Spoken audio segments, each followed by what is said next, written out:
10 अप्रैल 2025 को बाबा रामदेव ने एक वीडियो में पतंजलि के गुलाब शरबत को बढ़ावा दिया, जिसमें उन्होंने अन्य शरबत ब्रांडों, विशेष रूप से रूह अफ़ज़ा को शरबत जिहाद का हिस्सा कहकर आलोचित किया, यह दावा करते हुए कि उनकी बिक्री से मस्जिदों और मदरसों का निर्माण होता है। इसके विपरीत उन्होंने कहा कि पतंजलि का शरबत गुरुकुल, आचार्य कुलम, पतंजलि विश्वविद्यालय और भारतीय शिक्षा बोर्ड का समर्थन करता है।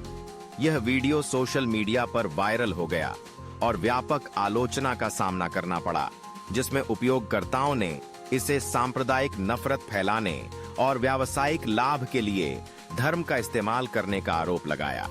इसके अलावा उपयोगकर्ता की चिंता के अनुसार रामदेव के पिछले बयान, जैसे 2023 में राजस्थान के बाड़मेर में एक सभा में, जहां उन्होंने मुसलमानों पर आतंकवाद और हिंदू महिलाओं के अपहरण का आरोप लगाया, भी उनके रवैये को दर्शाते हैं।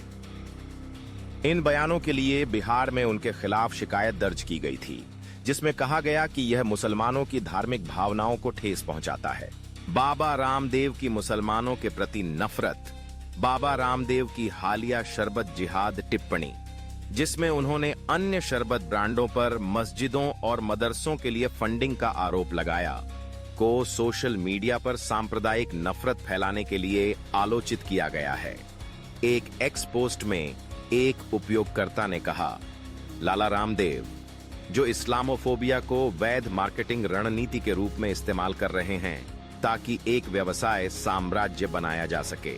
धर्म का व्यवसाय के लिए इस्तेमाल।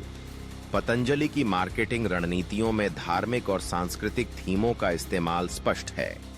बाबा रामदेव एक आध्यात्मिक नेता के रूप में अपने प्रभाव का उपयोग उपभोक्ताओं को अपने उत्पाद खरीदने के लिए प्रेरित करने के लिए करते हैं, जैसे कि आयुर्वेदिक सिद्धांतों पर जोर देना, जो भारतीय संस्कृति और धर्म में गहराई से निहित हैं।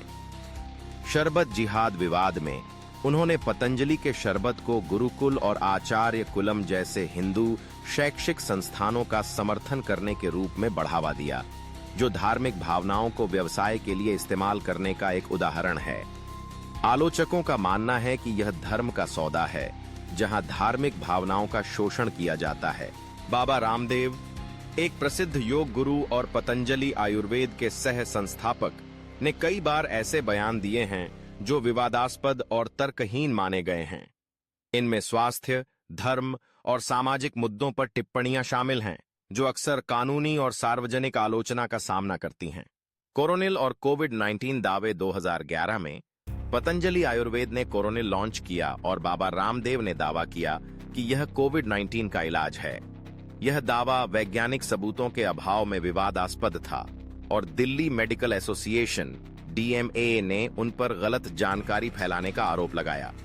DMA ने कोर्ट में मुकदमा दायर किया, यह दावा करते हुए कि पतंजलि ने कोरोनिल की बिक्री से Rs 25 करोड़ कमाए, जबकि इसे इलाज के रूप में प्रचारित किया गया था।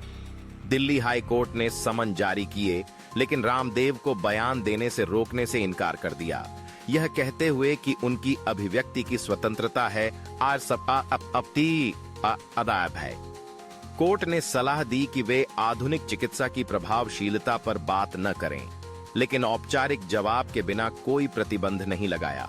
आयुष मंत्रालय ने बाद में स्पष्ट किया कि कोरोनिल इलाज नहीं है और इसे केवल इम्यूनिटी बूस्टर के रूप में बेचा जा सकता है। एलोपैथी की आलोचना। मई 2021 में रामदेव ने एलोपैथी को मूर्ख विज्ञान कहा और दावा किया कि इसके कारण हजारों कोविड-19 मरीजों की मौत हुई।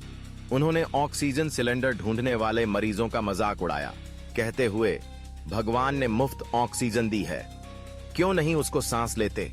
कैसे कमी हो सकती है जब भगवान ने वातावरण को ऑक्सीजन से भर दिया है? मूर्ख ऑक्सीजन सिलेंडर ढूंढ रहे हैं। इन बयानों से इंडियन मेडिकल एसोसिएशन IMA ने नाराजगी जताई और कानूनी कार्रवाई की मांग की, यह कहते हुए कि वह जनता में डर और निराशा फैला रहे हैं। दबाव में रामदेव ने अपने बयान वापस लिए और माफी मांगी, लेकिन इससे पहले काफी नुकसान हो चुका था। फरवरी 2023 में रामदेव ने राजस्थान के बाड़मेर में एक सभा में मुसलमानों पर आतंकवाद और हिंदू महिलाओं के अपहरण का आरोप लगाया। जबकि हिंदू धर्म को इस्लाम और ईसाई धर्म से तुलना की। इन बयानों को इस्लामोफोबिक और सांप्रदायिक माना गया और बिहार की कार्यकर्ता तमन्ना हाशमी ने उनके खिलाफ शिकायत दर्ज कराई, यह कहते हुए कि उनके बयान मुसलमानों की धार्मिक भावनाओं को ठेस पहुंचाते हैं। आलोचकों ने कहा कि वह सांप्रदायिक रेटोरिक का उपयोग अपने व्यवसाय को बढ़ावा देने के लिए कर रहे हैं। 2013 में रामदेव ने समलैंगिकता को बुरी आदत कहकर विवाद खड़ा किया और दावा किया कि इसे योग से ठीक किया जा सकता है।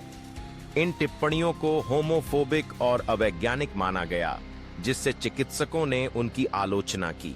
रामदेव के बयान विशेष रूप से कोरोनिल को बेचने और एलोपैथी की आलोचना करने के संदर्भ में जनता में भ्रम और डर पैदा करने के लिए आलोचित किए गए हैं।